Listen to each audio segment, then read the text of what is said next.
this morning and promising to get back on the campaign trail soon. But just 28 days to go until Election Day, new polls show a widening gap between him and Joe Biden.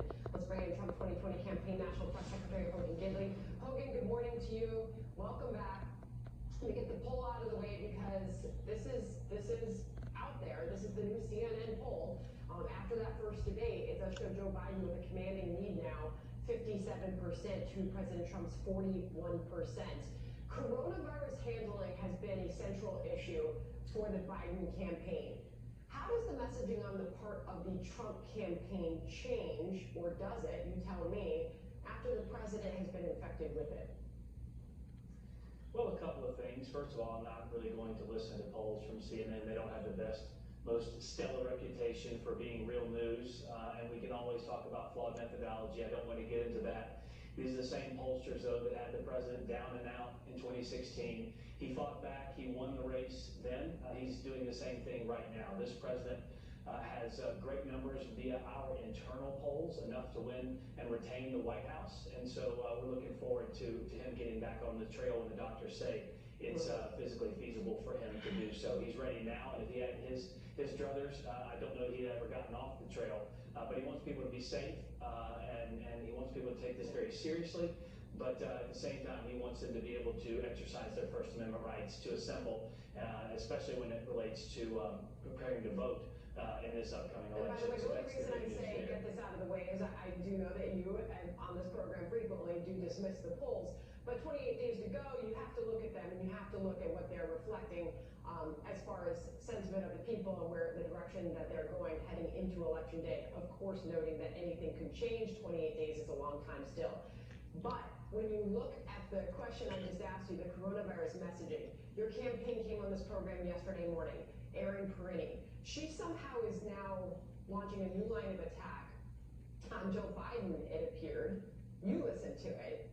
Somehow that the president is best suited to lead us through this because he's now had the virus, and Joe Biden can't because he hasn't been infected with it. Watch this.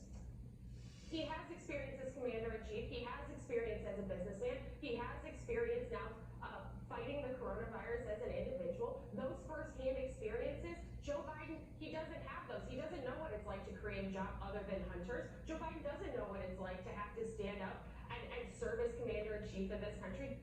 Is that a planned strategy on the part of the campaign to now attack Biden because he hasn't had the virus? That's obviously not what Erin was talking about, but Erin was discussing clearly that the president has leadership capabilities that Joe Biden just doesn't have. In just 47 months, Donald Trump has done more to improve the lives of the American people than Joe Biden in 47 years. It's an abject failure for Joe Biden over a half century's worth of time in elected office. I think that's pretty obvious. Coronavirus hit this nation hard. Leadership role on the part of the president, but specifically she said, and this is the verbatim, he has experience, the president, now fighting the virus as an individual. Those firsthand experiences, Joe Biden, he doesn't have those, she said.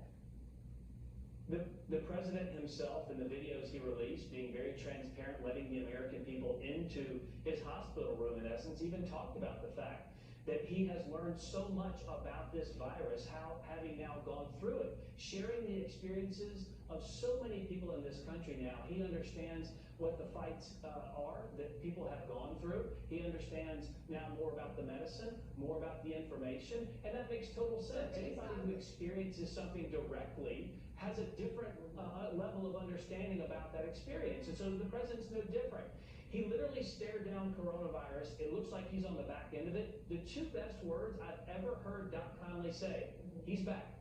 We're excited about that, and when he's well enough, he'll be out on the campaign trail. And we all hope that is the case, that he fully recovers, although the doctors, upon releasing him, said he's not out of the woods yet. But Hogan, then I'll ask you, based on those firsthand experiences, what does it mean for the messaging on wearing masks, for example, and social distancing in a Rose Garden event? Do those change? Listen, I am so angry at the way the media has covered this mask issue. Donald Trump was talking about masks on March 31st. April 3rd, he stood there in the briefing room with the CDC, and they issued the guidelines, which included wearing masks. The only thing the press was concerned about at the time was their au pairs and their vacations. They didn't care about wearing masks. In fact, it was a month and 3 days later press actually wore masks inside the briefing room. This president has led on the issue at every single turn, and right now is no different. He pulled out a mask at the debate and said, here, I have mine, I wear mine, we socially distance inside the White House, I worked there for 3 years, we wore masks inside the White House. But the way the media tell it, it's as though they have been wearing masks the entire time. They have not. The science on this shifted, as you know. Dr. Fauci first said masks didn't matter. Then the CDC came out and said, no, they do matter. And so then they started wearing masks. It's as simple as that. Okay, so we're just having a real conversation about it because even the imagery and the optics last night of the president standing up on the balcony facing the American people, showing his strength, pulls off his mask. Don't let this virus defeat you. Is there any concern about that level of optimism, you know, and what that does to the American people who are trying to buckle down, trying to wear their masks, trying to social distance so we can stop the spread of this virus? What message does that send? Because even Axios this morning writing about the risks rising in the West Wing as he tore that mask off, still knowing he has the coronavirus, and then walks into the White House. Okay, a couple things there again. The president's alone on the balcony outside. He takes his mask off. Flip over a couple of channels. Take a look at MSNBC. Joe Biden is sitting there without a mask next to Lester Holt without a mask. It's absolutely ridiculous to hear the media go apoplectic over this. And by the way, I didn't hear any concern when members of the media take their own masks off inside the briefing room and turn around and do live shots. Just one big difference is that the president is currently shedding the virus. He's still in the middle of the 10-day virus phase. Nancy Pelosi obviously sees this a much different way. I'll have you respond to her latest words on the president acting frivolously. Listen. As President of the United States, if he is acting frivolously with this virus, as he has done all along, he has been very destructive and dangerous to the country. So, Hogan, I'll ask you again, is there any shift in messaging as the president's now back at home, back at work, hopefully back out on the campaign trail? You know, this was not a central issue to your campaign. Is it now? Right, but the president's message is clear. Be careful, but don't be afraid. Folks, we are facing a global pandemic here. It cannot control and ruin our lives. We have shut down businesses to never return in this country. Millions of people have lost their jobs, have lost their livelihoods. We are trying to find a way to get this economy up and running. The president rebuilt the economy once. He'll do it again.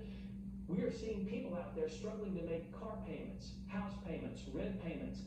It's tough to put food on your table and clothes on your kids' backs when you look at Joe Biden's prescription of just shutting the country down. The president understands there is a way to move forward safely. He has led on this issue. Joe Biden is backed into a corner inside of his basement, and when pressed on it, says, "Well, of course I'd shut the country back down again." It would absolutely irrevocably damage this country and hurt the American people. The roles have flipped. You know, Biden is not in the basement. He's out on the campaign trail today, by the way. He's heading to Gettysburg, Pennsylvania. And as the Wall Street Journal was writing this morning, you heard my conversation with Bill McGurn, perhaps. It's now Donald Trump that's at home with the virus. And we know that's the right thing. We hope that he fights this and gets through this. But now Biden out on the campaign trail. What is the strategy on the part of the campaign to make up ground in these final weeks? Final thoughts? Okay, well, President Trump with coronavirus, with quarantine at Walter Reed, still did more events Sunday than Joe Biden did, first of all. Second of all, we've instituted Operation MAGA, something we're very proud of here at the campaign, unleashing all of our folks here to go out across the country, a lot of virtual events, utilizing the Vice President, the First Family, our coalition groups, Latinos for Trump, Black Voices for Trump, Women for Trump bus tour, all over the country, 12 states, doing things safely, but reminding the American people just the amount of record-setting success this president's policies have done to improve the lives of all Americans, regardless of race, religion, color, or creed, and also telling the American people how great this nation truly is, a beacon of freedom, of hope, of strength all over the world. We can talk about America's greatness because we believe in it. Logan, before I let you go, because he doesn't. And you talk about going full steam ahead, your campaign manager, Bill Stephanie, did contract contract the virus as well. How is he doing? I'm not going to get into, obviously, specifics about him, but he seems really good. I've talked to him on the phone many times. I was just on a conference call with him. He's full steam ahead as well. We understand what's at stake in this country. We can't go backwards to depressed wages and jobs leak.